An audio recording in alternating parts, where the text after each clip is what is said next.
अपनी एक यूनियन बनाई थी जिसका नाम था दिल्ली मेट्रो रेल कामगार यूनियन। और दोस्तों हम लोगों का मानना ये लगातार ये रहा है कि जो मेट्रो के अंदर जो तमाम परमानेंट नेचर का काम है, क्योंकि आप लोग जो काम करते हैं टॉम ऑपरेटर का, टिकट वेंडर या टोकन वेंडर का, वो काम एकदम स्थायी प्रकृति का काम है। और ठेका कानून 1970 खुद ये बात मानता है कि जहाँ पे भी परमानेंट नेचर का काम है वहाँ पे ठेकेदारी नहीं होनी चाहिए।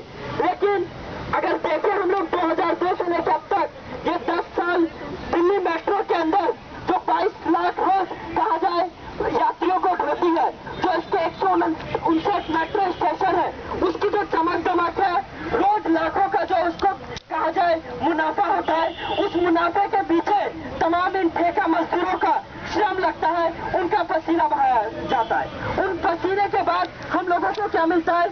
अभी 2 साल पहले तक तो हम लोगों को न्यूनतम मजदूरी भी नहीं मिल रही थी। जो सरकार ने, दिल्ली सरकार हर साल अपने जब न्यूनतम मजदूरी बढ़ोतरी करती है तो बड़े जोर शोर से शीला दीक्षित प्रेस कॉन्फ्रेंस करके कहते हैं कि हम लोगों ने दिल्ली में मजदूरों की तनख्वाह बढ़ा दी, न्यूनतम मजदूरी बढ़ा दी। लेकिन आप लोग भी जानते हैं अभी 2 साल पहले तक ना हम लोगों को वेज स्लिप मिल रही थी, ना हम लोगों को न्यूनतम मजदूरी मिल रही थी। और अभी भी ना जाने कितने लोग ऐसे हैं जिनको ये नहीं पता कि उनके पीएफ ईएसआई का क्या हुआ। उनका पीएफ फंड जो जमा करते हैं, जो काटा जाता है उनकी सैलरी में से 12% और जो ट्रिक कंपनी से भी 12% काटा जाता है, क्या वो उनके खाते में है या ये नहीं? तो एकदम अंधेर गर्दी से कहा जाए सारे श्रम कानूनों का उल्लंघन किया जा रहा है मेट्रो में। और हम लोगों को ये समझने की जरूरत है कि हम लोग यहाँ पे अभी 250 वर्कर 1 जून से सड़कों पे धकेल दिए जाएंगे। हम लोग यहाँ पे 150 लोगों की संख्या में यहाँ पे इकट्ठा हुए हैं, तो ये कोई निराश होने की बात नहीं है। हम लोगों ने एक शुरुआत की है। अभी 2 साल पहले जब बेदी के भी कॉन्ट्रैक्ट किया था, उसके भी करीबन 500-700 वर्कर बाहर सड़कों पे धकेले थे। उन्होंने भी एक कानूनी संघर्ष की लड़ाई लड़ रखी है। लेकिन दोस्तों हमेशा आंदोलन के अंदर हम लोगों को अपने दोनों पैरों पे चलने की जरूरत है। हम लोगों का पहला पैर तो यह है कि हम लोग लगातार जो दिल्ली से लेकर देश भर के अंदर जो दिल्ली मेट्रो की एक छवि है, जिसे शीला दीक्षित और आज ही अखबारों के अंदर सोनिया गांधी और मनमोहन सिंह का भी एक विज्ञापन आया है, जिन्होंने ये बताया कि विश्व स्तरीय मेट्रो के अंदर कांग्रेस का बहुत बड़ा हाथ है। ये बात सही है कि सार्वजनिक परिवहन सुविधा के अंदर मेट्रो दिल्ली की समय लाइफ लाइन है। लेकिन ये समझने की जरूरत है कि इस लाइफ लाइन को चलाने के लिए जो 5000 ठेका मजदूर लगे हुए हैं, उनके हालात क्या है? क्या वो अपने आप को ये मानते होंगे कि हम लोग अपने बच्चों को कहीं अच्छे स्कूलों में पढ़ा सके या बेहतर शिक्षा इलाज करने की गारंटी ले सकते हैं?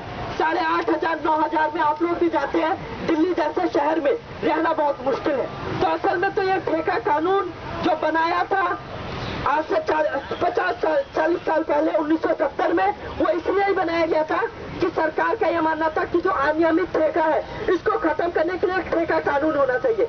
जहां परमानेंट नेचर का काम है वहां पर ठेकेदारी नहीं होनी चाहिए, वहां स्थायी रोजगार होना चाहिए। क्योंकि रोजगार का मतलब क्या है? रोज मिलने वाला काम। लेकिन हम लोग देख रहे हैं कि जो रोज मिलने वाला काम है उससे सरकार इस समय भारी पैमाने पर 45 करोड़ मजदूर आबादी में से 40 करोड़ मजदूर आबादी ऐसी है जो ठेके पे दिहाड़ी पे काम करती है देश में। तो ये सिर्फ हम लोगों का जो ठेका प्रथा खत्म करने का मुद्दा है, सिर्फ मेट्रो के मजदूरों का नहीं है, पूरे देश के मजदूरों का भी मुद्दा है। लेकिन अभी हम लोग जिस संघर्ष की शुरुआत कर रहे हैं, पहले हम लोग जहाँ पे खड़े हैं उस मेट्रो के अंदर जिसे दिल्ली की शान कहा जा रहा है, उस मेट्रो में अगर हम लोगों का पसीना लगाया गया है तो दोस्तों हम लोगों को यह समझने की जरूरत है कि इस पसीने में हम लोगों का पसीना सबसे ज्यादा है। वो 70% मेट्रो का पूरे जो एम्प्लॉयर है, जो मेट्रो के अंदर वर्किंग क्लास है, मजदूर आबादी है, उसका 70% कॉन्ट्रैक्ट वर्कर है, चाहे वो टॉम ऑपरेटर, हाउसकीपर, गार्ड हो।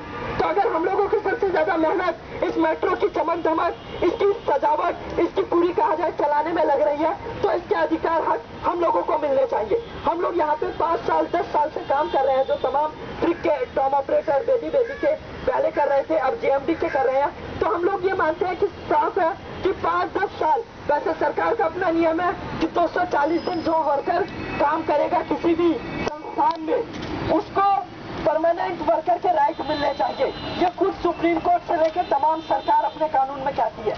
उसको इंडस्ट्रियल डिस्प्यूट एक्ट के तहत अपने सारे वर्कर राइट लेने का अधिकार है। लेकिन ये यहाँ पे अभी आज से 2-4 मंजिल दूर ही श्रम विभाग है, क्षेत्रीय श्रम वो भी मेट्रो प्रशासन की तरह एकदम गूंगा बह रहा है। मेट्रो प्रशासन की क्योंकि असल जिम्मेदारी बनती है हम लोगों के सारे श्रम कानूनों को लागू कराने की, चाहे वो न्यूनतम मजदूरी हो, काम के घंटे 8 का सवाल हो, या हम लोगों के ESI PF का। लेकिन मेट्रो का जवाब हम लोग अभी 2 दिन पहले सुन के आ रहे हैं, तमाम साथी वहाँ पे थे। मेट्रो प्रशासन कह रहा है भाई ये कॉन्ट्रैक्ट वर्कर का मसला है, हम लोग इसमें कुछ नहीं जानते। लेकिन खुद ठेका कानून ये कहता है प्रिंसिपल एम्प्लॉयर जो प्रधान नियोक्ता है उसकी मुख्य जिम्मेदारी है सारे श्रम कानूनों को लागू कराने की। और हम लोगों की मांगे जो है वो सारी कानून सम्मत मांगे हैं। हम लोग कोई कानून से अलग जाके कोई मांग नहीं कर रहे कि हम लोगों को परमानेंट किया जाए। अभी हम लोगों की सिर्फ मांग ये है कि अगर टेंडर खत्म हो रहा है तो टेंडर खत्म होने के बाद, अभी आप लोगों को पता होगा मेट्रो के अंदर हाउसकीपिंग स्टाफ का टेंडर खत्म हुआ, लेकिन उनके वर्कर वही रहे जो पुराने थे। इसलिए हम लोगों की भी मांग यही है कि जो टेंडर ट्रिक का 1 जून से खत्म हो रहा है द्वारका से लेके RK आश्रम तक, और जो पहले राजीव चौक पे और अलग जगह खत्म हुआ है, उन्हीं पुराने कर्मचारियों को वापस काम पे लिया जाए। हम लोग अपनी ये मांग कर रहे हैं कि जो कर्मचारी 5 साल 3 साल 2 साल से स्वेटर पसीना बहा रहे हैं, जिनके पास एक्सपीरियंस भी है, उन्हीं को काम पे लिया जाए। लेकिन आप लोग जानते हैं ठेका कंपनी और मेट्रो का एक गठजोड़ है, वो नई भर्ती के नाम पे किसी से 40,000 50,000 की कहा जाए रिश्वत खाते हैं, और एक नई कंपनी जो JMD है वो 25,000 की कह के मुक्का ठोक के सिक्योरिटी जमा करा लेती है और उसका ब्याज तक खा जाती है। तो हम लोग देख रहे हैं मेट्रो के अंदर जो टॉम ऑपरेटर है, हाउसकीपर है, जो गार्ड है, उनके श्रम कानूनों का खुलेआम उल्लंघन हो रहा है। प्रधान नियोक्ता DMRC भी उस पर कोई कहा जाए, हम लोगों ने अभी तक 10 या 12 ज्ञापन दे चुके हैं मेट्रो प्रशासन को। ऐसा नहीं है कि श्रीधरन से लेकर मंगू सिंह अनजान हो ठेका मजदूरों के कानूनों के बारे में। वो लोग इन कानूनों के बारे में, मेट्रो के मजदूरों के हक अधिकारों के बारे में जानते हैं, लेकिन मेट्रो के अंदर जो 20 ठेका कंपनियां हैं उनसे उनकी नियामक एकदम कहा जाए घूस बंधी हुई है, जो हम तक DGM से लेके सारे ऊपर तक के लोगों तक पहुंचती है। तो हम लोगों की ये लड़ाई सारे ठेका मजदूरों की है जो मेट्रो के अंदर काम करते हैं, सिर्फ ट्रिक के नहीं। हम लोग सभी ठेका मजदूरों को लेके अभी एक सुप्रीम कोर्ट या हाई कोर्ट में जनहित याचिका भी डालेंगे। कल 3-4 साथी ट्रिक के भी, और जो कानूनी सलाहकार यूनियन की है शिवानी, वो लोग गए थे, वकील से मिलकर आए हैं, उन्होंने बातचीत करी है कि हम लोग हाई कोर्ट में एक रिट पिटीशन डालेंगे, और जिस वकील से हम लोग ये केस लड़ रहे हैं उसने दिल्ली एयरपोर्ट अथॉरिटी के अंदर जो कॉन्ट्रैक्ट वर्कर है उनका केस जीता है। कॉमनवेल्थ के अंदर जो 70,000 कॉन्ट्रैक्ट वर्कर थे उनके वर्कर राइट्स के लिए उन्होंने केस लड़ा था, वो भी उन्होंने जीता। तो हम लोगों के पास एक बेहतर वकील भी है। हम लोग इस लड़ाई को अपने दोनों पैरों पे चलाएंगे। ये सिर्फ एक दिन का प्रदर्शन या पुतला दहन करके हम लोग घर बैठने जा रहे नहीं है। हम लोगों की जिंदगी का, हम लोगों के बच्चों का भविष्य का सवाल है। हम लोगों के तमाम जो हम लोगों के माँ बाप सपने देखते हैं कि भाई 20,000 30,000 40,000 किसी तरह कर्जा लेके हम लोगों को नौकरी पे लगवाया गया था, और वो सारा का सारा पैसा ये तमाम ठेका कंपनियों और DMRC प्रशासन खा गए। हम लोगों को उसकी कीमत समझने की जरूरत है। हम लोगों के माई बाप ने अपने कहा जाए पेट पे पट्टी बांध के वो पैसा कहीं लगाया होगा, और उसके बाद अगर हम लोगों को इस तरीके से 30 साल 35 साल में सड़कों पे धकेल दिया जाए, तो आप लोग जानते हैं कि आजकल सड़क पे कुत्ते से आसानी से बेरोजगार मिल जाएगा। इस देश के अंदर बेरोजगारी ज्यादा है, उससे कम कहा जाए सड़क पे कुत्ते होंगे। तो हम लोगों की हालत यह है कि सड़कों पे चप्पलें फटका है। तो हम लोग मानते हैं इसके लिए संघर्ष किया जाए, ये घर बैठने की जरूरत नहीं है। हम लोगों को इस संघर्ष को फेस करने की जरूरत है, और इस लड़ाई को हम लोग आगे भी चलाएं।